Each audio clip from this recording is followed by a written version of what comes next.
Hello, I am William Jamar Wright, And I'm Hattie. and this is our podcast, HattieJo. What are we doing? So, how are you doing, Hattie? I'm a little tired today, but I'm good. How are A you little doing? time? Doing pretty good. Ready to get on with podcasting. So tonight we have our episode. The topic is going to be voting, and so it's an important time of the year. It's getting up to election time, so these are the midterms. So thought we would just talk about like voting and our experiences with it, and have a little discussion about that. Sounds good. So what are the midterms?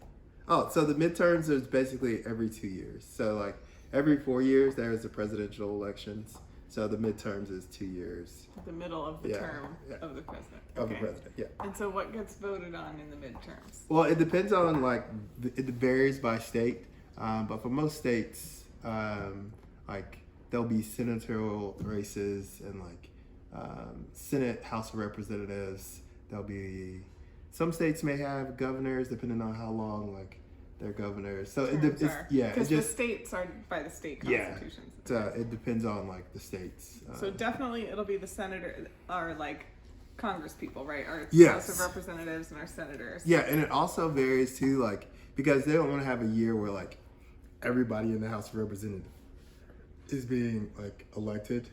Like they don't want to have like a year. They don't want to have a fresh start. Well, no, like so, like that can be unstable for a government. No, and, I know. Like, I'm teasing. So like to like stabilize our government, they do have like midterm elections, and like they vary depending on like which state. So like some states will have it this midterm, and then other states will have it the next midterm, so that like there is some stability within Congress. So yeah. So how did you get to be such an expert on all this? Oh, so You seem funny to know thing. a lot. I know a little bit. Well, you have to take government in South Carolina. I don't know. Is that a requirement? And so it's definitely government and is a requirement in South Carolina. You do take it your senior year. But also when I was in high school, every year there's like this thing called Boys State, where you told me a little bit about this. Tell us again. Boys State, where they select two seniors, and those two seniors from like the whole school, and two boys Just go down. boys?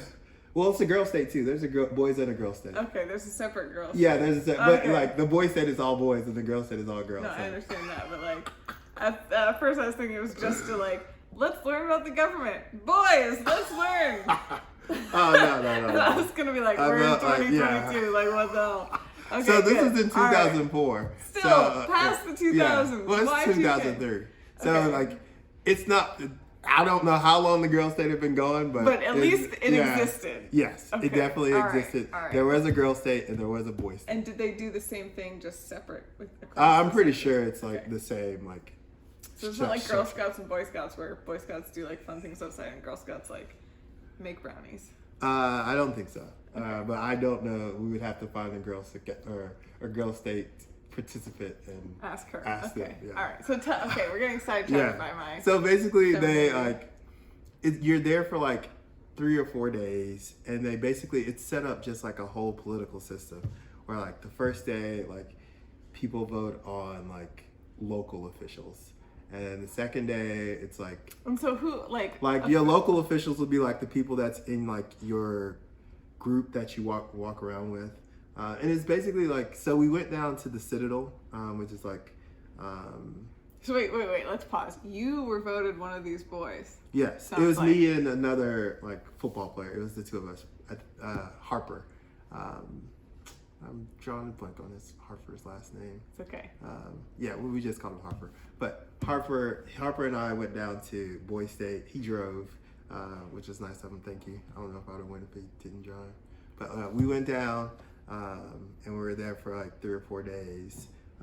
And basically they put you in like a group of like 25 to 30 kids.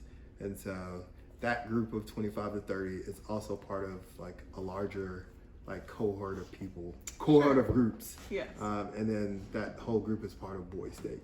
Got it. And so like, And so that's where it's like first it's like the representative of that 25. Yes, and then like the representative of a bigger group. Okay. And then like final, like the day before the last day, they elect like a president and like Senate and representatives. Okay, and so how do you go about, like, what, are there any causes you're championing, or is it just like a popularity contest? Yeah, it's just like a popularity contest, but you're learning about like you're learning about like the government and how it runs and how it functions. And it's a popularity contest that is structured in the way that our government is structured. Okay. And so that's that was kind of my first introduction into like the government and like how it works. And then I also took like a government class in high school, which was like a course requirement for graduation. So I know that we had to take an American history class, and I'm pretty sure in that class we talked about, the separation, like the different branches. Yeah. But that also might have been 5th grade, I don't really know. I don't really recall. So in 5th grade, I took a trip to DC. Like all the 5th graders got to go on a plane, and we spent a week in Washington DC, and we went and saw like Colonial Williamsburg, and we went to we went to the Library of Congress. We did all this cool stuff, and that was really great. But so I also remember learning kind of about this at that point in time, but I can tell you right now, like, I do not have a good grasp on, like, I have a decent grasp. It's not like I don't know what's going on in terms of like how our government is structured, but you seem to have like all these like know all this stuff, and I'm like, well, it's definitely like been something that like I've had a lot of experience with organizations than people trying to like just where I have to listen to people talk about like the structure of our government. And in South Carolina, it's kind of it sounds like it was a bigger part of our educational like system than in Colorado. It might have been just about the same, and I just don't recall, because I will say I loved school and I loved every single subject except for history. But I also still know got that we had history. I mean, I do what I can. I'm kidding. We did have like an economics course that you had to take. Yeah. And normally the two are paired, like government and econ. So like half a quarter you'll do government. Yeah, I think for us, since I was in IB, it was like you did the econ, but then since we had a separate American history class, I think that they like waived that government thing. So maybe I just wasn't paying much attention the week we spent on the government part of American history. So. But do you remember the first time you voted? Yes. Where were you? Putting you on the spot here. So I'm a little embarrassed about this. Why? Don't be embarrassed. Because I think there was like one presidential election that I was eligible to vote in, and I just didn't vote because it was like too much of a hassle. Mm-hmm. So that's why I'm embarrassed. Because I feel like that's a very like privileged thing to be it's gonna be fine for me either way, and it's a big hassle, so I'm not gonna worry about this. I mean, was that your thought? Like, it's gonna be fine with me no matter what, like if I vote or not? No, my thought process was, I have too much other stuff going on. This is a big hassle. Yeah. And implicit in that, right? If I felt like there was an issue that was really important to me, I would have made sure to make the time. Do you know what I mean? Like, voting on the issue would have been worth the hassle. Yeah. So if there's nothing worth the hassle, I feel like implicitly that means I'm like, I don't care to vote, I don't need to vote, and the results don't matter to me. Well, so I will say it wasn't like that. It wasn't like in my mind, I'm like, I'm going to be fine no matter what. But as I've reflected on this over my adulthood, like you make time to do things that are like, it's just as big a hassle as it is now as it ever was, right? But like I make time to vote now. Yeah, and I think important to me. Yeah, and I do think that like with age, you start to realize that like elections and things like are more important. Because I would definitely say like my whole time at Duke, like I don't think I voted once. Like, yeah, it was just like, I wouldn't say that ain't nobody got time for this, but like I just didn't vote. Like I would think I would have had to do an absentee ballot voting. So it was So very. you were eligible to vote, but you didn't vote either. Like Oh, that makes me feel a little better. I don't think you're the Thank you, only baby. one that's like only recent high school graduate or recently in college that's like, oh, hey, yeah, this election selection. Selections. I'll do it when I get to it a little bit later. So I definitely like. And I mean, it is like when your parents are still helping you a lot with a lot of things, you're still in college or whatever. Like, that's not, to me, it's not really real world yet. Yeah, I can Like, see there's your aspects point. that are Yeah. real world, but there are other aspects I can like see your point on that. I don't know. Anyway, it's not my best shining moment. It's not my proudest moment that I proclaim to the world, but yet here we are. So anyway, what was the first time that you remember? Yeah, so the first time I actually remember voting was in it was in the Obama election. 2012? No, the Or first the one one. before? 2008. 2008. I had just like graduated from like Duke. I was like, this is like too important for me not to vote. And so like That was the one that I didn't vote in. Yeah. I was a freshman. That was my freshman. 2007, 2008 was my freshman year. Well, it would have been 2008, 2009. Okay, so my sophomore year. Yeah. It was one of those years. So, yeah, so I was working, and I distinctly remember like taking that morning and being like, hey, I'm going to be late for work, or I'm going to be coming in a little bit later, but I'm going to vote. And so like, this is important to me. I felt like that was the first time I really felt like this is an important moment and I need to be a part of like the democratic system and like making sure that like whether or not he was gonna win, like whether or not I voted for Obama, but whether or not he was gonna like win South Carolina. Your 2 cents in. Yeah, because there was no way there's no way a Democrat is winning South Carolina. Like it just isn't happening. But whether or not it was gonna happen or not, I wanted to feel like I was like participating in the democratic system. And it's funny, like I go and vote, and then like I go into work, and like I'm in South Carolina, so there's a lot more conservatives in South Carolina, and like that day at work, I get like I was hostily questioned by some coworkers. Really? Yeah, about like who I voted for. What? And like why did I vote for like, and like I was definitely thrown off. Like this, I was thrown off in the moment, but like that next day, I came like prepared. Like I was given like a presentation. You were your expert witness. Yeah. You were ready for the cross exam. I was not expecting this, but like I'm ready now. Yeah. And like I literally like we spent like 20 minutes discussing it the next day, and like I was going down like point by point of like why I like voted and like why it was important to me. And then like one of the other coworkers on staff, he was a minority as well. He was in the meeting. He was in the room after. The people that were hostily questioning you, I take it they were white. Yes. So like the next, like afterwards, one of the minorities, he was in there when I gave my rebuttal the next day. And he like afterwards, he came up, or we were talking. He was just like, "So, this is a lesson for you. Don't talk politics at work. Like, you don't need to defend yourself to anybody. Like, here, like, you just like, you don't need to do it. Like, if you feel like you need to, you can, but like, don't ever feel like you need to. Like, you're an American. Like, you pay your taxes. Like, you have every right to vote as you see fit. Just like every other American. Yeah, and so that was my like first distinct like, that was my first time voting, and like ever since then like. Hopefully the harassment has gone down. Oh yeah, well I've learned my lesson. Yeah, but it sounds like they engaged you to begin with. Oh yeah, it was definitely It wasn't like you were out here. No, I was not volunteering information. That's for yeah.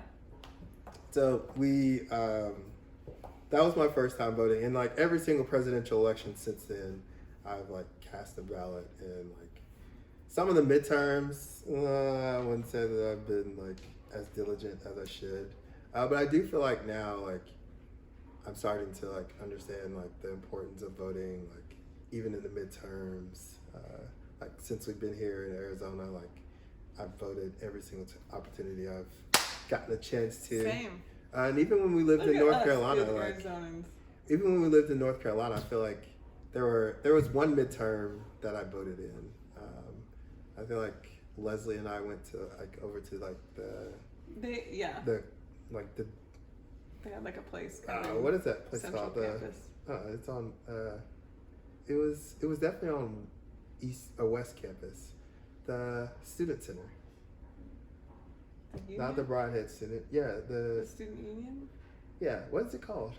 Is that well, it's just not there anymore. It's not a thing anymore. It's still there. It's where like, Alpine Bagels used to be. Yeah, that's not. I mean, the building's there, but the inner stuff is totally different now. It's all different stuff in there. Well, the building's still there though. Yeah, like, but I don't know what the building's yeah. called. But my point is, like, in that building, they had like where you could go in and like vote, and so I did vote in that, like in a midterm election there. But yeah, like I feel like now as I've matured in my older age, I definitely begin to take more of a response, or take more of not aggression. Yeah, a proactive approach to like voting. Your civic duty. Doing my civic duty. Good. Yeah, and it's funny. I did this leadership weekend when I was at Duke. It was just like kind of doing some outreach with campus folks, and they're like, "Hey, like we have this program." Was this when you were a student athlete, or was this when you were? This is when I was an employee. Administrator. Yeah, okay. administrator. And it's like, hey, we're doing this program called Leadership, where we take like students and. Isn't one of the pictures? Yes. One of the places. Yeah. So there's a picture. All the students that were in my group, they gave me a little picture of us, and they signed it. And so all of us, we went down. I think we went down to one of the beaches. I can't remember which one it was, but we went down like a couple hours away, and we stayed there for I want to say like 3 days. Mm-hmm. And basically like you're doing just a bunch of leadership development stuff and talking about ways to like cultivate like leadership, and like what does that look like for students that are just on campus. Mm-hmm. And so we did this program, and then like the final like day, they're like the program is structured so that like you come up with like like what could you do that could change the world. Mm-hmm. And so all the students kind of like think of something that like they're passionate about, they're interested in, and they come up with like ideas of like, hey, what could I do to improve this, or how would I like to like improve this. And one of the students there, he was, his idea was, or what he wanted to change was that like the American like voting system, it becomes like very simple, and like every American has like the access and like the ability to get like have their voting rights, because every American should have their voice heard. And like I was really impressed with like the young man, and like just that thought process of like, he's in college, he's like a sophomore or junior, and he has this thought of like, this like American democracy, everybody should have the right to vote, everybody's voice should be heard, and like we should be listening. And like I have that as a thought process that I want to like affect change. Mm-hmm. Yeah, that's great. And I think a lot of people may not understand that there are a lot of barriers to voting for lots of people. Do you have any elaboration you'd like to give on that at all? Or? Oh no, well I feel like there are definitely like a lot of barriers. First of all, like anytime like somebody wants to be like, oh, there should only be one day of voting, I'm just like why? Like, why does it only need to be one day? Why do you think? Well, I think it's so that like people that work, like people that have jobs that are not flexible, they can't get off and go to work. Like if you only get one opportunity to do something, that's going to limit the number of people that can vote. Oh no, I 100% agree. But I'm saying, why do you think there are proponents of having only one day to vote? Oh, I think they're proponents of only having one day to vote is because like they don't want a bunch of people voting. Exactly. They want to limit Yes, the number that's of people 100% correct. And who's more likely to have jobs that are inflexible? The people that want change in the system. Yeah. Right. So like, if we don't let any of them vote, things aren't going to the change. the likelihood that programs that may support them, and we think that are like the making inflation go up is because we're supporting all these programs, or like government spending is going all the way up because we're supporting all these programs. Well, if the people that are benefited from these programs, they don't have the opportunity to vote, then the people who don't support those programs will get elected and can slash those programs. And so it really becomes like kind of a trickle down effect, and like the policies that some candidates may have, they really can have a negative effect on families and communities.